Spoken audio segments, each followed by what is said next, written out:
Алтын балық ертегісі. Баяғыда теңіз жағасында бір кедей қария өмір сүріпті. Күн сайын ол теңізге барып, торын суға тастап, балық аулап жүретін.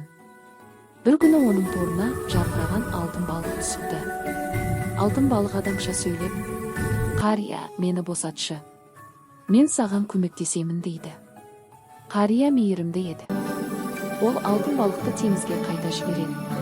Үйге келгенде әйелі ашуланып, «Неге тілегіңді сұрамадың? Бар да байлық тіле» деп айғайлайды.